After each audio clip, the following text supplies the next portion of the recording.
Malaisie, l'enquête sur un assassinat lié à des pots de vin français rouverte. Un manifestant tient un portrait d'Altantuya Charibou lors d'une manifestation à Kuala Lumpur, le 28 mars 2015. MOHDRASFAN, AFP. Réouverture de l'enquête en Malaisie sur l'assassinat d'une femme mannequin et traductrice, en 2006.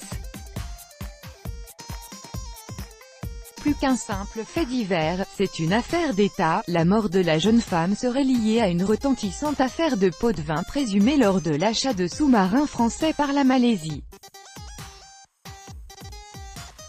Je veux savoir qui a commandité le meurtre de ma fille et non pas qui l'a tuée, répète depuis 12 ans Setef Charibou à la presse malaisienne.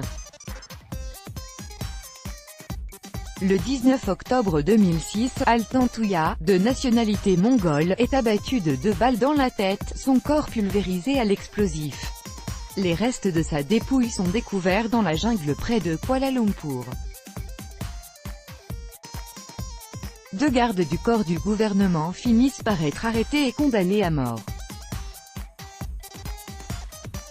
L'un affirme avoir agi sur les ordres de personnalités importantes. L'enquête révèle rapidement les relations qu'entretenait la jeune interprète de 28 ans avec un conseiller du ministre de la Défense de l'époque, dont elle était la maîtresse.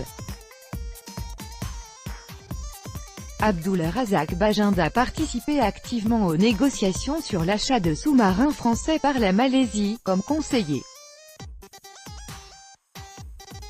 En jeu, 2 Scorpènes et un Agosta d'occasion, pour environ 1 milliard d'euros.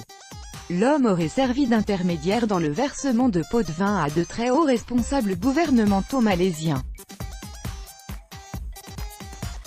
Il a d'ailleurs été inculpé l'année dernière par la justice française de complicité de corruption active et passive, et recel d'abus de biens sociaux.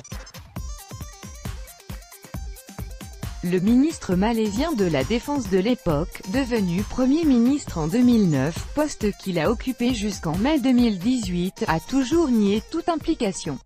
Altantuya Charibou a-t-elle abattu parce qu'elle en savait trop? C'est ce qu'affirment certains opposants politiques.